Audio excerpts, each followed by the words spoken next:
샬롬 샬롬 샬롬 샬롬. 하나님 사랑합니다. 여러분 주 안에서 사랑합니다.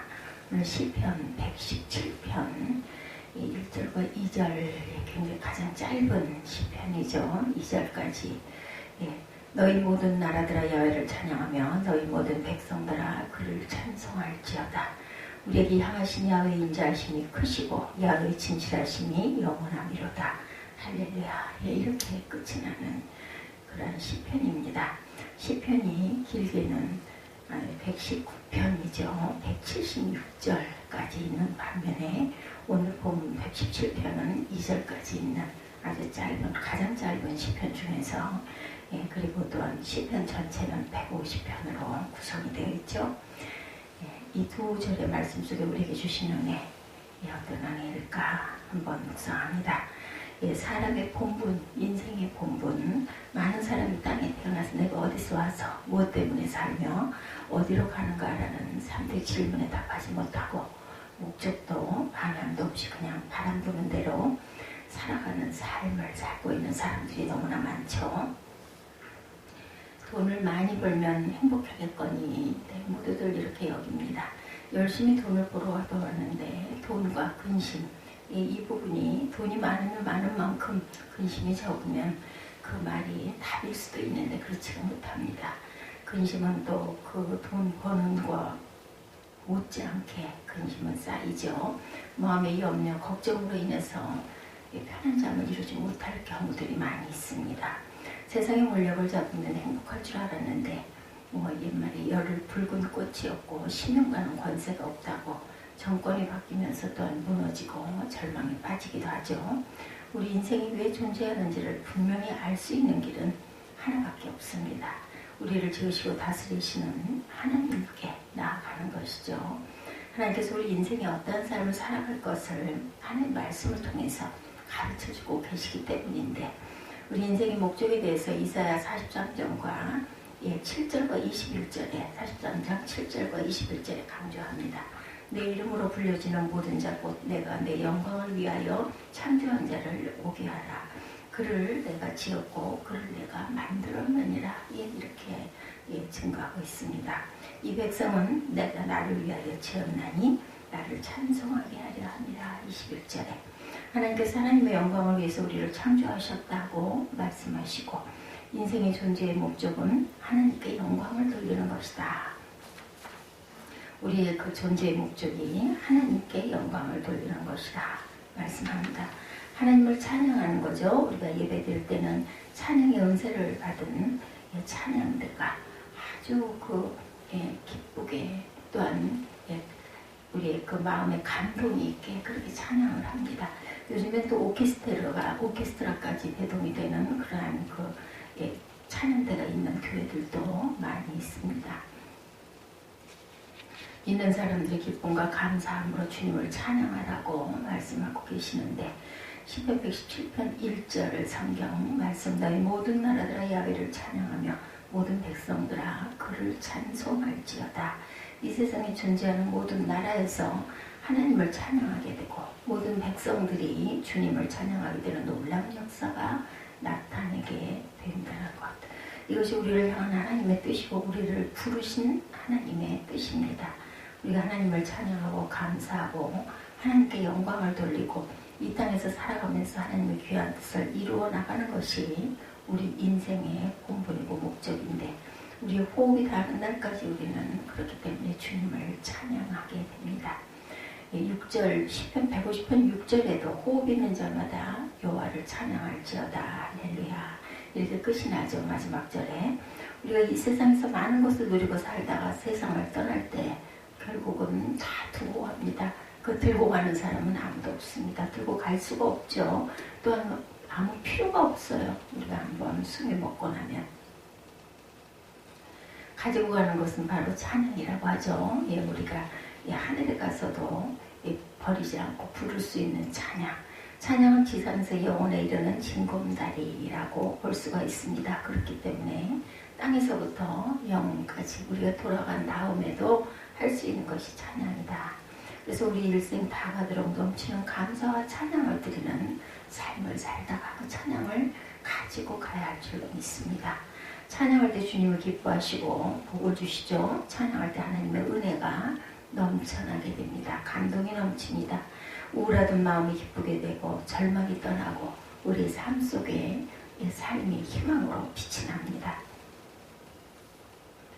찬양 때문에 문제가 해결이 되고 또한 기적이 다가오게 되고 찬양과 감사는 우리가 그렇기 때문에 생명과도 같다는 것을 잊지 말아야 되겠다. 시편 50편 23절에 감사로 제사를 드리는 자가 하나님을 영화롭게 한다. 그 행위를 옳게 하는 자에게 내가 하나님의 구원을 보이리라고 이렇게 증거하죠. 골로새서 2, 3, 6, 7절에도 그러므로 너희가 그리스도 예수를 주로 받았으니 그 안에서 행하되 그 안에 뿌리를 박으며 세움을 받아 교훈을 받은 대로 믿음에 굳게 서서 감사함을 넘치게 하라 이렇게 말씀합니다. 넘치는 감사의 삶을 살아갈 때 하나님의 풍성한 은혜가 임한다.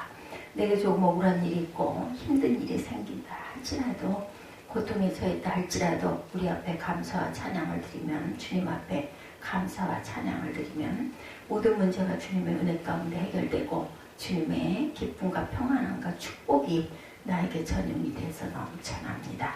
바울과 실라가 복음을 전하러 빌립보에 갔는데 그만 복음을 전하다가 귀신 들린 아이의 귀신을 쫓았더니 이 아이가 점을 치다가 점을 못 치게 되니 그 아이를 부리던 주인이 고소를 하죠. 고발을 합니다. 그래서 결국은 매를 맞고 감옥에 던져지는 그런 사건이 일어나죠. 매 맞고 감옥에 던져지니 너무너무 몸은 아프고 감옥 안은 정말 더럽고 냄새나는 곳이었죠. 그런 곳에 던져지니 몸도 마음도 얼마나 힘이 들고 또한 절망적이었을까. 보통 사람 같으면 원망을 할 수도 있었을 거예요. 하나님 도대체 내가 하나님 일을 하는데 왜 이렇게 저를 이런 시련과 고통을 겪게 하십니까? 하소연을 할 수도 있을 겁니다. 그런데도 불구하고 찬양하고 막 기도하죠. 그랬더니 기적이 일어납니다. 사도행전 16장 25절이죠. 한밤중에 바울과 실로가 기도하고 하나님을 찬송하며 죄수들이 듣더라. 죄수들이 깜짝 놀랍니다. 매를 맞고 감옥에 갇혀서 뭐가 좋다고 저렇게 찬송을 부를까. 그 흉악한 죄수들의 귀를 울렸던 그 찬양, 감사 찬양을 하나님이 기뻐 받으셔서 결국은 매인 것을 풀어주고 닫혔던 오문이 열리는 역사가 일어납니다.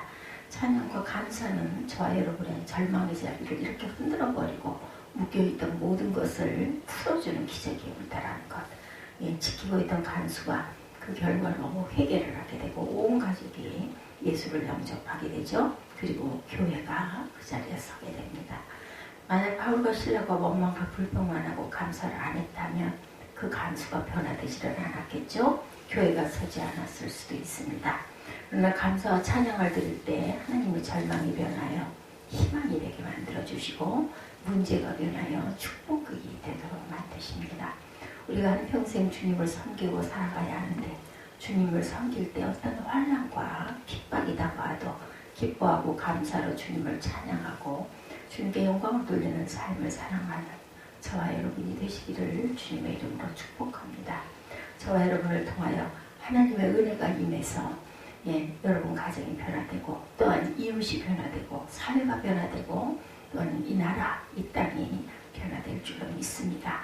세계 전쟁의 역사 가운데 가장 큰 기적을 꼽으라면 벤커르트 해안의 기적이 있었다고 하죠. 최근에 영화로도 만들어졌습니다. 제2차 세계대전 때 영국 사람의 기도로 말미암아 34만 명이 되는 영국군과 프랑스 연합군을 철수시킨 사건이죠. 1940년 5월 영국 프랑스 연합군 34만 명이 독일군에 의해서 포위가 되고 프랑스의 덴케르크라고 하는 해안에 갇히게 됩니다.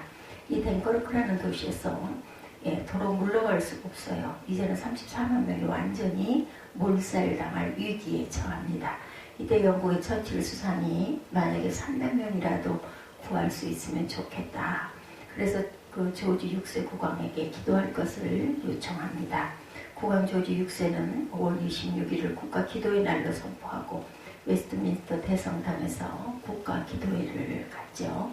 모든 강대들이 함께 모여 기도하기 시작했고 영국의 모든 교회들이 다 문을 열고 하나님 앞에 부르짖어 기도합니다. 교회마다 사람들로 가득 차서 하나님께 기도하죠. 하나님 우리 영국권 30만을 긍휼히 여겨주셔서 그곳에서 무사히 탈출할 수 있도록 역사하여 주옵소서 이렇게 기도합니다. 그때 모든 영국 사람들이 자원해서 자기들 가지고 있는 크고 작은 배를 다 가지고 올리시길 도보 해협을 건너 861척의 배가 이 도보 해협에 와 첫날 7,668명이 철수를 합니다. 5월 28일에는 17,804명이 철수하는데 놀라운 것은 이날 폭우가 쏟아져 독일은 전투기도 띄우지 못하고 탱크도 전진해 나가지를 못했다고 하죠. 너무 폭우가 심해서 멈춰 있는데 탱케르크 해안은 해가 맑고 바다가 잔잔해서 그들이 철수할 수 있게 그런 일기에 도움이 또한 있었습니다. 첫날 7,700명이 철수하고 다음날 17,804명, 그 다음날은 47,310명, 그 다음날 58,823명, 그 다음날 68,000명, 64,429명, 그리고 6월 2일과 3일에 나머지 모든 사람이 다 철수해서 34만 명이 모두 구원을 받습니다. 3만 명이라도 구원받았으면 좋겠다 이렇게 기도했는데 34만 명이 구출이 됩니다. 하나님의 놀라운 기적을 베풀어 주신 거죠. 기도할 때 기적이 일어나는 겁니다. 기도와 감사와 찬양은 우리에게 기적을 가지고 옵니다. 그래서 그들이 힘을 모아 다시 준비해가지고 무장을 해 1943년 6월 6일 노르망디 상륙작전을 통해서 완전히 세계 2차 세계대전 전세를 바꾸고 독일군을 무찌르고 연합군이 대승리를 거두어서 2차 세계대전이 끝나고 세계 평화가 오게 되었다는 거죠. 문제를 만났을 때, 어려움을 당했을 때, 고난에 처했을 때 기도와 감사의 찬양을 올려드리는 그런 귀한 결실이 저와 여러분에게도 나타나시기를 주님의 이름으로 축복합니다. 하나님께서 놀랍게 역사해 주셔서 저와 여러분이 상상하지도 못하는 놀라운 역사로 말미암아 큰 은혜와 축복을 누리게 될 줄로 믿습니다. 두 번째, 하나님의 인자하심입니다. 하나님을 우리가 전폭적으로 믿었더니 이렇게 역사적으로 증명이 되는 것처럼 이렇게 승리로 이끌어 주시는 그러한 하나님, 그리고 하나님의 인자하심이 두 번째로 있습니다. 우리가 기도할 때 둘째로 하나님의 인자하심에 대해서 감사하며 기도하고 찬양해야 될 것입니다. 시편 117편 2절에 우리에게 향하신 야훼의 인자하심이 크시고 야훼의 진실하심이 영원합니다. 우리가 찬양할 때 이런 기적이 일어나고 하나님의 인자하심을 노래할 때 이런 기적이 일어납니다. 왜 우리가 찬양을 할까? 왜 우리가 감사할까? 하나님의 인자하심이 크고 하나님의 진실하심이 영원하시기 때문에 하나님의 인자하심은 변함이 없으신 하나님의 사랑을 말합니다. 하나님의 약속의 말씀에 근거해서 변함없는 하나님의 사랑, 이 하나님의 크고 위대하신 사랑에 대해서 우리는 감사하고 또 감사해야 되겠다. 인생의 본분, 하나님의 인자하심입니다.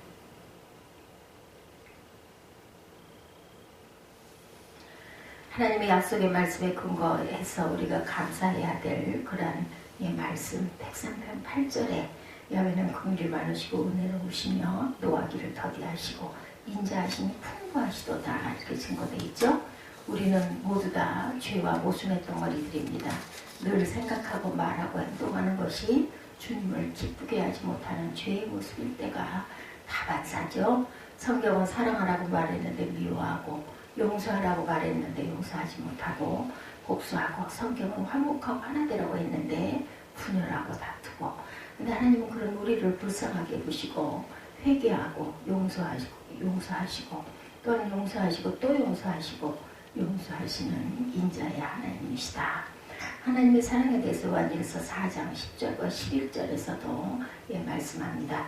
사랑은 여기 있으니 우리가 하나님을 사랑하는 것이 아니요 하나님이 우리를 사랑하사 우리 죄를 속하기 위하여 화목제물로 그 아들을 보내셨습니다. 사랑하는 자들아 하나님이 이같이 우리를 사랑하셨은즉 우리도 서로 사랑하는 것이 마땅하도다. 하나님의 인자하심에 대해서 놀라우신 사랑에 대해서 우리는 감사하게 될 것입니다. 영국의 조지 보드 목사님께서 하나님의 인자하심에 대하여 설명합니다. 하나님의 영광스러운 완전성을 논의함에 있어 그분의 인자하심을 빠뜨려서는 결코 안 된다. 그것은 그분의 자비, 은혜, 오래 참으심, 진리, 풍성하심 등을 포함한다. 인자하심을 따라 비참한 처지에 있는 자를 구원하실 때 그것은 자비이고, 인자하심을 따라 무가치한 자에게 은총을 내리실 때 그것은 은혜이며, 인자하심을 따라 반역을 일삼는 자를 참으실 때 그것은 오래 참음이고, 인자하심을 따라 약속의 축복을 베푸실 때 그것은 진리이며, 인자하심을 따라 궁핍한 자들에게 필요한 것을 공급하실 때 그것은 풍성하심이로다. 하나님의 인자하심은 그분의 모든 형태의 사랑을 이렇게 다 포함하고 있습니다. 예, 오래 참으시고 진리가 되시고 풍성하시고 그리고 은혜가 되시고 자비가 되시는 그러한 하나님. 시편 63편 3절에도 주의 인자하심이 생명보다 나음으로 내 입술이 주를 찬양할 것이라. 마음과 뜻과 정성을 다하여 주님을 사랑하고 주님을 찬양하는 저와 여러분이 되시기 바랍니다. 시편 18편 1절에도 나의 힘이신 여호와여 내가 주를 사랑하나이다 이렇게 고백합니다. 나의 모든 것이 되신 주신 나의 존재의 근원이 되시는 주님, 내가 주님을 사랑하고 주님을 찬양하나이다. 예수께서 마태복음 22장 37절에도 말씀합니다. 예수께서 이르시되 내 마음을 다하고 목숨을 다하고 뜻을 다하여 주 너의 하나님을 사랑하라 하셨으니, 하나님이 우리를 먼저 일방적으로 무조건적으로 사랑하시기 때문에 우리도 사랑하며 살아야 합니다. 요한일서 4장 19절입니다. 우리가 사랑하면 그가 먼저 우리를 사랑하셨습니다. 인간의 사랑은 이기적이죠? 예, 그렇게 절대적이고 그렇게 영원한 그런 사랑, 아가페적인 그런 사랑은 못 됩니다. 내게 도움을 주고 이익을 주면 사랑하고 나에게 손해를 끼치면 불편하게 하면 미워하고 멀어지는 것이 인간의 성정입니다. 그래서 늘 뭔가를 기대하는 사람이고 내가 하나를 주면 또 하나를 주겠지 하고 바라게 되는 그런 사람입니다. 하나님의 사랑은 아니죠. 무조건적이고 주고 또 주고 그리고 용서하고 또 용서하고 또 용서하시는 그런 아주 절대적인 사랑, 무조건적인 사랑. 그 사랑에 우리의 감동이 살아나게 되죠. 하나님을 사랑하고 이웃을 사랑하며 살아가는 저와 여러분들이 되시기를 바랍니다. 세 번째, 하나님의 진실하심을 찬양합니다. 주님의 영원하심, 주님의 그 사랑, 그리고 또한 진실하심을 찬양합니다. 우리는 하나님을 진실하심을 찬양해야 될 것입니다. 인생의 본분이기 때문에 우리가 하나님을 찬양해야 되고, 하나님의 인자하심을 찬양해야 되고, 진실하심을 찬양합니다. 117편 2절에 우리에게 행하신 야훼의 인자하심이 크시고 야훼의 진실하심이 영원하미로다. 여기 진실하심이 영원하다는 하나님이 믿고 의지할 유일한 대상, 그것이 변함없이 영원하다는 것이죠. 이 세상 사람은 다 변합니다. 사람의 마음이 한평생 한결같을 수가 없어요. 그래서 사람들과의 관계가 늘 삐그덕거리게 되죠. 그러나 하나님은 변함이 없으시고 약속의 말씀을 이루시는 신실하신 하나님이시다. 우리에게 주신 가장 큰 축복은 예수를 믿게 한 축복이고, 그 다음에 예수님이 우리에게 알려주기 위하여 주신 이 성경책, 이것이 바로 말씀이고 하나님이시죠. 이보다 더 큰 축복은 없습니다. 이 말씀을 읽고 묵상하고 지켜 행하면 모든 복이 우리에게 임하죠. 신명기 28장 1절에서 6절로 내가 내 하나님 야훼의 말씀을 삼가 듣고 내가 오늘 내게 명령하는 그 모든 명령을 지켜 행하면 내 하나님 야훼께서 너를 세계 모든 민족 위에 뛰어나게 하실 것이다. 내게 내 하나님 야훼의 말씀을 청종하면 이 모든 복이 내게 임하여 내게 이르리니 성읍에서도 복을 받고 들에서도 복을 받고 내 몸의 자녀와 내 토지의 소산과 내 짐승의 새끼와 소와 양의 새끼가 복을 받을 것이며 내 광주리와 떡반죽 그릇이 복을 받을 것이며 내가 들어와도 복을 받고 나가도 복을 받을 것이다. 말씀을 지켜 행하면 들어가도 나가도 복을 받는다라는 거죠. 하는 일마다 잘 되고 우리를 복덩어리로 복의 근원 그것으로 만들어 주신다라는 거죠. 그러므로 인하여 내가 어디를 가든지 그 장소가, 그 곳이 복이 넘치게 된다. 요셉에게 그런 복을 주셨습니다. 아브라함에게 그런 복을 주셨고 이삭에게 그런 복을 주시고 야곱에게도 그런 복을 주셨습니다. 믿음의 조상 아브라함을 철저하게 하나님 말씀 믿고 의지한 그러한 그 믿음을 보시고 복을 주시죠. 75세에 갈대우르에서 부르실 때 내가 너로 큰 민족을 이루게 하겠다라고 약속을 하시죠. 로마서 4장 19절에서 21절에 그가 백세나 되어 자기 몸이 죽은 것 같고 살아야 때가 죽은 것 같음을 알고도 믿음이 약하여지지 않았다라고 얘기합니다. 믿음이 없어 하나님의 약속을 의심하지 않고 믿음으로 견고해져서 하나님께 영광을 돌리고 약속하신 것을 동안 능히 이루실 줄을 확신하였으니 그러므로 그것이 그에게 의로 여겨졌다라고 하죠. 그 결과 하나님께서 백세의 이삭을 정말 선물로 주십니다. 사람들은 나이가 들어서 아이를 낳겠다 하니까 노망이 들었다고 하죠. 그러나 그는 의심하지 않고 약속의 말씀을 붙들음으로 말미암아 백세의 아들을 얻게 되었는데 하나님의 어느 날 내가 내 백세 때 준 아들을 모리아 땅에 있는 산에다가 드리라고 하죠. 그런데 아브라함은 순종합니다. 백세 얼마나 귀하게 난 아들인데 하나님께서는 주셨다가 왜 뺏어가십니까? 이렇게 원망할 수도 있는데 바로 즉각 순종하죠. 창세기 22장 16절에 18절에 이르시되 여호와께서 이르시기를 내가 나를 가리켜 맹세하노니 내가 이같이 행하여 내 아들 내 독자도 아끼지 아니하였은즉 내가 내게 큰 복을 주고 내 씨가 크게 번성하여 하늘의 별과 같고 바다의 모래와 같게 하리니 내 씨가 이 대적의 성문을 차지하리라. 또 내 씨로 말미암아 천하 만민의 복을 받으니 이는 내가 나의 말을 준행하였습니다 하셨다 하니라. 말씀을 지켜 행했기 때문에 말씀에 순종했기 때문에 말씀대로 살았기 때문에 하나님께서 그에게 복의 복을 더하여 주신 것이죠. 이처럼 우리는 하나님의 언약의 말씀을 믿고 감사하며 우리가 항상 주님 앞에 나아가는 그러한 귀한 은혜가 있었으니 하나님께서는 우리에게 복의 복을 더해 주신다. 하나님의 인자하심이 크고 진실하심이 영원함을 주님 오실 때까지 주님 앞에 가는 날까지 찬양하고